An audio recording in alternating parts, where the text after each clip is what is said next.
नमस्कार दोस्तों, दीपक कुशवाहा आशुलिपि के चैनल पर आप सभी का स्वागत है। और आज के इस वीडियो में बात करूंगा उत्तर प्रदेश पुलिस विभाग की भर्ती उप निरीक्षक आशुलिपि की यानी कि एसआई स्टेनोग्राफर के बारे में। और उसमें ये कि अगले महीने आपकी इसकी परीक्षा होने वाली है, ठीक फरवरी से शुरू हो जाएगी। तो कल भर्ती बोर्ड ने आप सभी के लिए जो शॉर्ट हैंड वाली आपकी परीक्षा होने वाली है, आशुलिपि कौशल टंकण परीक्षा, इसके लिए मानक बता दिया है कि किन मानकों पर आपकी ये स्किल परीक्षा होने वाली है। कहने मतलब कि कितने प्रतिशत तक की गलतियाँ आप कर सकते हैं, कितनी गलतियाँ छूट हैं, कौन सी गलती आधी मानी जाएगी, कौन सी गलती पूरी मानी जाएगी और कैसे कैसे आपके अंक कटेंगे। तो पूरा विस्तार से मानक समझ लो या नियम शर्तें जो भी हैं, तो ये पूरा भर्ती बोर्ड ने बता दिया है। तो आज की इस वीडियो में हम लोग इसी स्किल टेस्ट के बारे में बातचीत करेंगे कि कैसे क्या कुछ इसका मानक है, क्या आपको सावधानियाँ बरतनी हैं, कितनी गलतियों तक छूट है, तो ताकि आप उसी के दायरे में रहेंगे तो ही बेहतर होगा। ठीक, तो इसी पर आज की इस वीडियो में विधिवत चर्चा होगी विस्तार से। तो आप लोग वीडियो को पूरी ज़रूर देखिएगा। और जिन भी लोगों ने अभी तक चैनल को सब्सक्राइब ना किया हो तो पहले से सभी जन चैनल को सब्सक्राइब जरूर कर लें, काहे से कि ज़्यादा ज़रूरी है। ठीक, आगे बढ़ने से पहले आप सभी के लिए बेहद ज़रूरी जानकारी है। आप लोग किसी भी भर्ती परीक्षा की तैयारी करते हैं, ये होता है कि किताबें बहुत पढ़ ली, तैयारी कर ली हैं। ठीक, अब ये होता है मन में कि कहाँ से इसके लिए हम टेस्ट लगाएं या कहाँ से मॉक टेस्ट दें ताकि ये पता चल सके कि हमारी तैयारी कितनी बेहतर हुई है। तो टेक्स्ट बुक के बारे में तो आप सभी जान ही रहे हैं। टेक्स्ट बुक आज शाम को, ठीक शाम को 6 बजे एक ख़ास तरीके का आप सभी के लिए ऑफ़र लेकर के आ रहा है, सिलेक्शन मेरा हक इसके नाम से। ठीक है, तो ये 30 जनवरी यानी कि आज शाम को 6 बजे से ये शुरू हो जाएगा ऑफ़र और ये कल 31 जनवरी तक चलेगा। ठीक है, तो इनका जो पहला ऑफ़र है वो है yearly text book pass pro. ठीक, यह है मात्र 307 रुपये में। इससे सस्ता आपको कहीं कुछ भी नहीं मिलेगा कि साल भर के लिए आप अगर किसी परीक्षा की तैयारी कर रहे हो तो इनके ऐप पर जितने भी तरीके के मॉक टेस्ट हैं उस परीक्षा से संबंधित, तो सभी के लिए आपको एक्सेस मिल जाएगा। अब इससे सस्ता आसान आपको और कहीं भी कुछ नहीं मिलने वाला। ठीक, दूसरा इनका ऑफर है yearly text book pass pro max, ये है 395 रुपये में। आपके स्क्रीन पर मेरा कूपन कोड दिखाई दे रहा है DKS कैपिटल लेटर में। इसका अगर आप इस्तेमाल करते हैं तो आपको इनके ऑफ़र में 12% तक की छूट मिल जाएगी, तो ही आपको ये लाभ मिलेगा। तो मैंने नीचे वीडियो के डिस्क्रिप्शन में और कमेंट में लिंक दिया हुआ है, उसमें यह कूपन कोड एक्टिवेट है। आपको उसी लिंक से इस सेल को लेना है, इस ऑफ़र को लेना है, तो उसमें कूपन कोड लगा हुआ है, तो आपको छूट मिल जाएगी। तो आप लोग टेक्स्ट बुक का ऐप पहले से इंस्टॉल कर लीजिए, लॉगिन वगैरह कर लीजिए, फिर वीडियो के नीचे जो लिंक है क्लिक करिए और आपको ये ऑफ़र मिल जाएगा। और शानदार तरीके से मॉक टेस्ट दीजिए और साल भर के लिए जितने भी तरीके के इनके ऐप पर मॉक टेस्ट चल रहा है सभी के लिए आप एक्सेस पा जाओगे। ठीक है, 25-50 तरीके की परीक्षाओं के लिए, सब के लिए एक बार में ही फुर्सत। तो टेक्स्ट बुक के साथ जुड़िए और शानदार तरीके से मॉक टेस्ट लगाइए। ठीक, तो अब आइए आते हम लोग चलते हैं अपनी असली खबर की तरफ। ये कल 29 जनवरी को वही देर शाम को भर्ती बोर्ड की तरफ से विज्ञप्ति जारी की गई थी। देखिए, इनका कहना है कि पुलिस उप निरीक्षक गोपनीय के पदों पर सीधी भर्ती 2023 की चयन प्रक्रिया के अंतर्गत हिंदी आशुलिपि श्रुतलेख परीक्षा की प्रक्रिया। ठीक, बीच में बाकी सारी चीज़ें लिखी, यहाँ समझिए। ऐसे अभ्यर्थी जिनके द्वारा पुलिस उप निरीक्षक गोपनीय यानी कि एसआई स्टेनोग्राफर के पद हेतु आवेदन किया गया है और कंप्यूटर टंकण में उत्तीर्ण होते हैं, कॉमा आशुलिपि श्रुतलेख परीक्षा में सम्मिलित होने के पात्र होंगे। कॉमा मैंने इसलिए बोला है क्योंकि आपको भी यही सारी चीज़ों का ध्यान देना है शॉर्ट हैंड जब परीक्षा आपकी होगी। तो यहाँ देखिए, बात खत्म नहीं हुई पहले वाली पूरी, कॉमा लगा करके फिर जा करके लिखा गया, तब जाके पूरी बात खत्म हुई है। तो ऐसे आपको भी ध्यान देना है। हालांकि यहाँ इन्होंने एक आधी गलती कर दी है, उत्तीर्ण होते हैं के ऊपर बिंदी होनी चाहिए थी। खैर छोड़ो, भर्ती बोर्ड हम लोग क्या कर सकते हैं। तो समझिए, इसका ये मतलब होगा कि सबसे पहले आपकी टाइपिंग टेस्ट होगी हिंदी और अंग्रेजी। एसआई स्टेनो पद के लिए भी अलग से हिंदी और इंग्लिश टाइपिंग टेस्ट है 15-15 मिनट की। ठीक है, जो उस टाइपिंग टेस्ट में पास होंगे ऐसे ही लोगों को शॉर्ट हैंड टेस्ट के लिए, मतलब अगले चरण के लिए बुलाया जाएगा। तो सबसे पहले आपकी हिंदी और अंग्रेजी टाइपिंग होगी। ठीक, फिर उसके बाद जो उसमें पास होंगे तो उन्हीं को शॉर्ट हैंड के लिए बुलाया जाएगा। तो ये मतलब कहने का अर्थ हुआ। ठीक है, आशुलिपि श्रुतलेख परीक्षा अर्हकारी प्रकृति की होगी, मतलब कोनो नंबर नहीं है, पास करना जरूरी है। अब आगे समझिए, लिखा है कि आशुलिपि परीक्षा की प्रक्रिया। हिंदी आशुलिपि श्रुतलेख परीक्षा की गति 80 शब्द प्रति मिनट की होगी, जिसमें 5 मिनट में कुल 400 शब्दों का डिक्टेशन दिया जाएगा।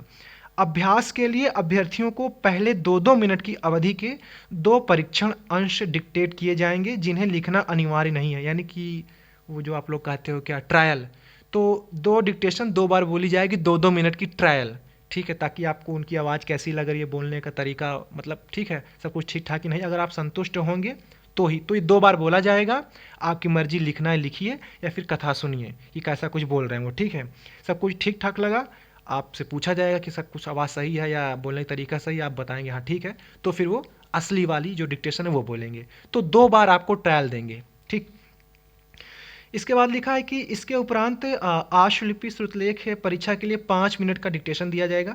अभ्यर्थी डिक्टेशन को उपलब्ध कराई गई शॉर्ट हैंड नोटबुक में हिंदी आशुलिपि में अंकित करेंगे। डिक्टेशन के उपरांत अभ्यर्थी को 40 मिनट का समय दिया जाएगा। इस अवधि में अभ्यर्थी हिंदी आशुलिपि में अंकित लेख की समीक्षा करेगा एवं हिंदी आशुलिपि में अंकित श्रुतलेख को हिंदी में टंकण ट्रांसक्रिप्शन करेगा। समझ में आया? 5 मिनट के लिए डिक्टेशन बोलेंगे 80 की स्पीड से, ठीक है। 40 मिनट का आपको समय दिया जाएगा उसको टाइप करने के लिए। इसी में आप जो मौका पा जाओ उसको पढ़ने उढ़ने का, तो सब आपके ऊपर है कितना आपको मौका मिलता है, ठीक। वो चीज़ अलग की बात हो गई। तो 40 मिनट में आपको ये टाइप करना है पूरा, ठीक है।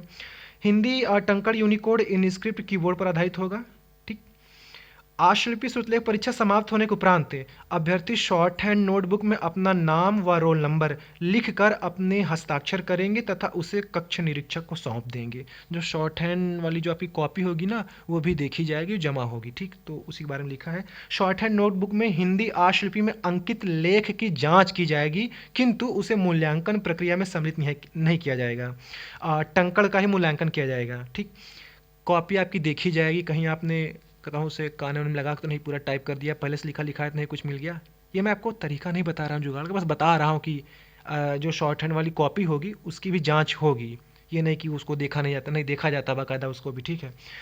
उक्त परीक्षा में ट्रांसक्रिप्शन किए गए शब्दों की 15% तक की त्रुटि अनुमन्य होगी। 15% से अधिक त्रुटि करने वाले अभ्यर्थी असफल माने जाएंगे। कहने मतलब कि 400 शब्दों का ये जो गद्यांश बोला जाएगा, कुल 60 गलतियां माफ़ हैं। आप 60 गलती तक कर सकते हो। अब 60 गलती माफ़ है तो इसका ये मतलब नहीं कि आप लगे 60 ठो गलती करने।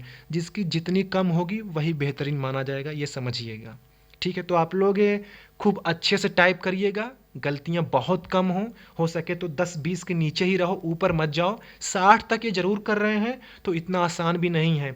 ये हर चीज़ को जोड़ेंगे, कॉमा, फुल स्टॉप, ठीक है, बिंदी, मात्रा, हर चीज़ पे नंबर कटेंगे, हर चीज़ पे। 60 गलती ये देखने खुशी खुशी में नहीं दे रहे हैं कि चलो 60 है तो कोनो सब आसान ही है, ठीक। अभी आगे पूरी प्रक्रिया बता रहा हूँ क्या कुछ है।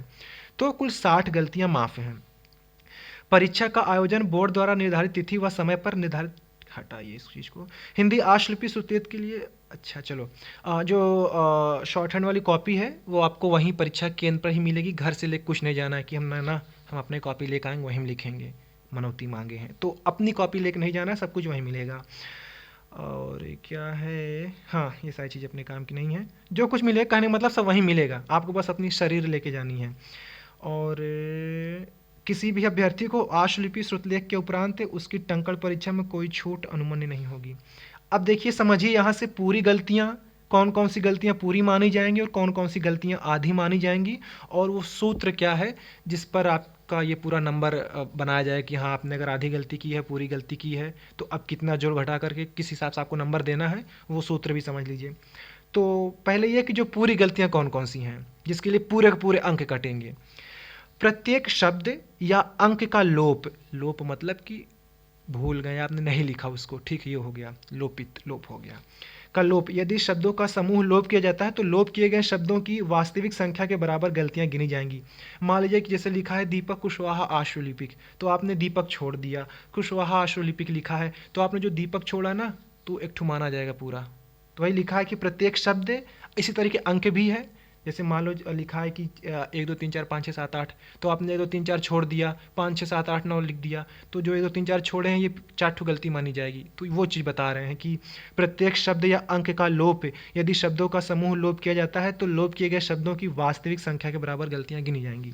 फिर गलत शब्द, दीपक लिखा है आपने दीपिका लिख दिया तो गलत ही है, ठीक है। या अंक का प्रत्येक प्रतिस्थापन, 1 2 3 लिखा है, आप 3 2 1 लिख दिए या 1 3 2 लिख दिए, कुछ भी, तो वह गलती माना जाएगा, जाहिर सी बात है। यदि कोई अंक सही ढंग से लिखा गया है, चाहे वह अंक में हो या शब्दों में, मान लो लिखा है कि जैसे आज है 30 जनवरी 2026, ठीक है, तो आप 30 को चाहे वो 3 जीरो बनाओ या उसको 30 ता ईसा ठेठ हिंदी में, शुद्ध हिंदी में लिखो अक्षरों में 30, तब भी माना जाएगा। तो या तो आप उसको अंकों में लिखो 3 जीरो 30, या तो आप उसको हिंदी में लिखो 30 शब्दों में, तो भी वो माना जाएगा, वो गलत नहीं है। तो वही लिखा है कि यदि कोई अंक सही ढंग से लिखा गया, चाहे वह अंक में हो या शब्दों में, तो उसे स्वीकार्य माना जाएगा और गलती नहीं मानी जाएगी। तो ये आप ठीक है, इस पर अच्छे समझ गए। 30 अगर लिखे हैं अंकों में रहेगा तो भी ठीक माना जाएगा, अगर वो शब्दों में आप लिखा है तो वो ठीक है। गलतियों की संख्या उम्मीदवार द्वारा ना लिखे गए बोले गए शब्दों की संख्या और गलत तरीके से प्रतिस्थापित किए गए शब्दों की संख्या के बराबर होगी। किसी भी ऐसे शब्द, अंक या प्रतीक का जोड़ना जो निर्देशित अंश में मौजूद नहीं है। अब दीपक कुशवाहा आशुलिपिक लिखा हुआ है, आपने दीपक सिंह कुशवाहा लिख दिया, तब वो गलत है। अपने तरफ से कुछ हो आपने जोड़ दिया तो गलती माना जाएगा। जो बोला गया वही लिखो, अलग से कुछ जोड़ दिए हो या घटा दिए हो तो जाहिर सी बात है गलती ही मानी जाएगी, वही लिखा है। शब्द की पुनरावृत्ति के लिए उदाहरण के लिए मैं आभारी रहूँगा रहूँगा, आपने इसको पुनरावृत्ति कर दी इसकी रहूँगा रहूँगा 2 बार, तब वो एक गलती मानी जाएगी, तो 1 अंक पूरा कटेगा। प्रत्येक अपूर्ण शब्द, अगर जैसे दीपक लिखा आपने उसको केवल दीप लिख दिया तो जाहिर सी बात है आधा है, पूरा नहीं हो पाया, तब वो गलती मानी जाएगी, एक गलती पूरी। अनुच्छेद के सभी बचे हुए आटंकी शब्द, मान लो आप पूरा नहीं टाइप कर पाए, गद्यांश जो 400 दिया, मान लो ऐसा समझो 400 है, आपने 390 ही लिखा, 395, तो वही बात हुई कि आपने जितना नहीं लिखा है तो उतना गलती मानी जाएगी, ठीक, तो वो हो गया। उम्मीदवार को बोले गए शब्दों को हूबहू टाइप करना होगा। अब यहाँ मेरी बात आप लोग ध्यान समझिए, आप बहुत समझदार हो, ठीक है, आपको सब चीज़ें आ रही होंगी। अगर सामने वाला गाली भी बोल रहा है तो आपको गाली ही लिखना है, वो आपको गलत बोल रहा था आपको गलत ही लिखना है, वो जो उलूल जुलूल बोलेगा कुछ भी आपको वही टाइप करना है, उसमें सुधार नहीं करना है कि अरे नहीं इसको बोलने का ढंग नहीं, इसने ठीक से नहीं बोला, हमें तो आता है हम तो सही सही टाइप करेंगे। नहीं, आपको लग रहा है कि भले ये गलत बोला था, आपको वही गलत ही टाइप करना है। जो आपके कान में आवाज़ आएगी, जो बोलने वाले मुंह से जो शब्द निकल रहा, आपको बस केवल वही छापना है, सुधार नहीं करना है, ठीक है। कि वो कुछ और बोला तो आप लगे सुधारने, नहीं नहीं हम तो सुधार के लिखेंगे। तो वही कहने मतलब कि उम्मीदवारों को बोले गए शब्दों को हूबहू टाइप करना होगा, ठीक। विस्तारित शब्दों के लिए प्रयुक्त संक्षिप्ताक्षरों को पूर्ण त्रुटि माना जाएगा और इसके विपरीत भी। अब आधी गलतियां समझिए। गलत वर्तनी, इसके लिए आधी गलती मानी जाएगी। बहुवचन संज्ञा के लिए एक वचन का प्रयोग करना और इसके विपरीत, यानी कि एक वचन बहुवचन बना दिए, बहुवचन को एक वचन बना दिए, बिंदी उंदी नहीं लगाए तो आधी गलती, ठीक। वाक्य के अंत में प्रत्येक पूर्ण विराम का लोप, अगर आपने जहाँ वाक्य खत्म हो रहा है, चाहे जितनी बार जहाँ भी कहीं अगर आपने पूर्ण विराम नहीं लगाया तो आधी गलती मानी जाएगी। या वाक्य में गलत स्थान पर पूर्ण विराम यानी कि फुल स्टॉप आप लगा रहे हैं, ठीक है, तो वो आधी गलती मानी जाएगी। तो जहाँ उचित है वहाँ लगाना है, अपनी मर्जी से भी लगा दिए तब वो गलत माना जाएगा। क्वामा के लिए हालांकि इन्होंने नहीं लिखा है, लेकिन मेरी नज़र में वो भी शायद इसमें आधी गलती में शामिल होगा, ठीक। अब ये रहा वो सूत्र जिस सूत्र में आपको अंक दिया जाएगा, इसको आप लोग खुद समझिएगा वरना वीडियो काफ़ी लंबी हो जाएगी। तो यही सारा है। 80 बोला जा रहा है, मान के चलो कि 85 तक लगभग खिंचाएगा, इसके ऊपर बिल्कुल नहीं जाना है। 80-85 सामान्य है, थोड़ा सा अंतर हो जाता है, ज़्यादा नहीं, ठीक। तो ये आपकी स्पीड होनी चाहिए और आप लोग अभ्यास जमकर करिए, अखबार लिखते रहिए। रामधारी खंड 1 खंड 2 बहुत प्राचीन काल किताब हो गई, ओकरे सहारे मत रहिए, ठीक है। बोल दिया गया था पिछली बार, जरूरी नहीं कि यही बार बोल दिया जाए, बोल दिया गया तो बहुत ही अच्छा है, लेकिन आप लोग हर तरीके का मैटर लिख के अभ्यास करते रहिए। तो आज से हर दिन अखबार लिखिए, कोई निबंध वाली किताब हो तो वो लिखिए, खंड 2 हो तो उसको भी दोहराते रहिए। हालांकि खंड 1 खंड 2 में काफ़ी गलतियां हैं, comma full stop question mark लिख करके, तो उसको नज़रअंदाज करिए, बस आप लोग शब्द शब्द अपना देखिए बस, बाकी उसमें बहुत अशुद्धियाँ हैं, ठीक है। तो आप लोग हर जगह से हर तरीके के मैटर लिखिए, अखबार को ही पकड़िए, अब ज़्यादा दिन नहीं है और ज़्यादा सरदर्दी नहीं लेनी है, गलती कम करने की कोशिश करिए। अनुवाद करते समय अच्छे से ये बनाइए कि देखिए वाक्य क्या उसमें फिट बैठ रहा है कि नहीं। मान लो आप कोई शब्द नहीं पढ़ पा रहे हो तो उसके पहले के 2-4 शब्द पढ़िए, उसके बाद के 2-4 शब्द पढ़िए, फिर तालमेल बनाने की कोशिश करिए कि हाँ यहाँ पर जो हम लिखे हैं टूटा फूटा उसको पढ़ने की कोशिश कीजिए। पढ़ते पढ़ते जब कुछ शब्द पहले पढ़ेंगे कुछ शब्द आगे पढ़ेंगे तो वो बन जाएगा क्रम। तो उसी हिसाब से। और एक बात, उलूल जुलूल गलत मत टाइप कर दिएगा। जो चीज़ बहुत कोशिश करने के बाद नहीं बन रहा तो उसको छोड़ ही देना, ठीक। क्योंकि आप उस एक गलत शब्द को टाइप करोगे, हालांकि गलत है ये है, तो आप उसी के आधार पर आगे वाला भी टाइप करोगे। तो अगर आप पकड़ लोगे चलो ठीक है कि वही एक शब्द ही गलत कर रहे हो जो नहीं पढ़ पा रहे हो, वरना कभी कभी ये होता है कि हम जिस शब्द को नहीं पढ़ पा रहे हैं तो उसी के आधार पर आगे वाला भी क्रम बना होता है, तो हम वैसे ही गलत आगे ही बना देते हैं, तो आगे ठो गलती हो जाती है। तो मैं जो समझा रहा हूँ आप समझ रहे हैं ना, समझने की कोशिश करिए, गलती कम से कम करिए, ठीक है। और ज़्यादा दिन नहीं है, फरवरी में आपकी परीक्षा होनी है। तो यही सारी चीज़ें हैं, आधी गलतियाँ कैसी होंगी, पूरी गलतियाँ कैसे होंगी, सब कुछ है। तो ये रहा इसका मानक। तो बस यही जानकारी आपको देनी थी, बाकी आप लोग चपक के तैयारी करिए बस, ठीक है। और प्रवेश पत्र आएगा तो उसमें भी कुछ ना कुछ चीज़ें रहेंगी, तब की तब देखा जाएगा। तो ठीक है, आज की इस वीडियो में बस इतना ही था। पूरा वीडियो देखने के लिए धन्यवाद। जय बजरंगबली।